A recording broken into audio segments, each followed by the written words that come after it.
하나님의 말씀은 그 믿음의 이치에 피동되는 그런 믿음을 가져야 되는 것입니다. 무엇을 크게 한다 해서 은혜가 되고 작게 한다 해서 은혜가 안 되는 사람은 그건 잘못된 비유이다. 그만 예수께서 바리새인들에게 우리에게 표적을 보여주시옵소서.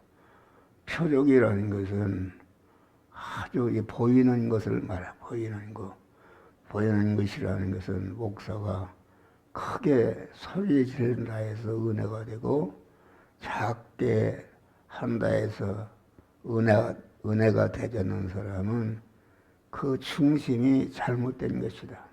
우리는 음성에 피동돼도 안 되고 숫자에 피동돼도 안 되고 장소에 피동돼도 안 되고 믿음의 이치에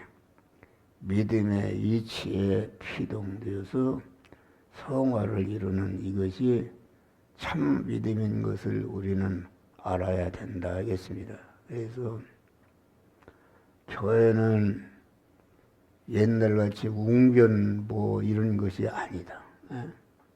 참 믿음이라는 것은 아주 믿음의 이치, 큰 바람 가운데도 계시지 않고 불 가운데도 계시지 않고 하나님의 세미한 음성 중에 계신 하나님이시다. 그래서 세미한 음성이라는 것은 아주 작은 소리지만은 그음의 믿음의 이치에 피동이 되는 것이 이것이 참 믿음인 것이다 하겠습니다. 그래서 우리는 오늘 말씀은 하나님께 자기 부인이 있는 십자가와 자기 부인이 없는 십자가의 결과가 어떤 것인가를 여기에서 우리에게 말씀해주고 있는 것입니다.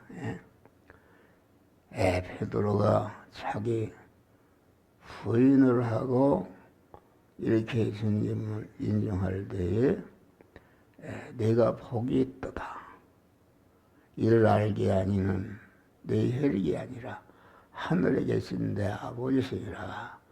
다시 말하면은 주님께 대해서 온전한 자기 부인이 있는 십자가는 복이 만들어지고 그런 자기 부인이 없는 십자가는 화가 만들어지는 것을 우리에게 깨우쳐 주는 것이다. 그래서 대부분의 사람들은 자기 부인이 없는 십자가를 냈다. 예수님 당시에 장로와 대제사장 서기관들이 자기 부인이 없었다. 자기 부인이 없는 자기 중심인데 자기 중심은 하나님의 것을 탈취한 강도다 알겠습니다. 강도다. 그러니까 기독교의 믿음은 자기 부인이 생명인 것입니다. 자기라는 거 거짓자기 첫 따닥으로 이어왔던 거짓자기를 아주 꺾어 버리고 주님을 주인으로 모시고 주님이 인도하는 대로 순종하는 것이 이것이 참 믿음이다. 자기 부인이 있는 십자가를 질 때에 영육간의 참복을 받게 되는 줄 믿으시길 바라. 그래서 자기 부인이 없는 십자가는 강도의 십자가다. 그러나 자기 부인이 있는 십자가는 아주 이렇게 주님의 십자가를 지고 가는 참 믿음인 것을 우리들에게 가르쳐 주는 것이다 하겠습니다. 그러니까 자기 부인이 없는 십자가는 거짓 믿음이다.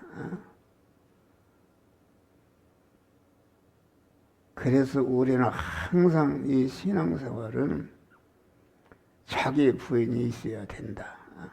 나도 내 몸에 주인이 되지 않고 나의 어떠한 것도 내 몸에 주인이 되지 못하도록 하고 주님만을 내 몸에 주인으로 모시는 것이다. 나도 나를 사용하지 않고 나의 어떤 것도 내 몸을 사용하지 못하게 하고 내 몸의 주인이신 주님만을 내 몸을 사용토록 하는 것이다. 나도 내 몸을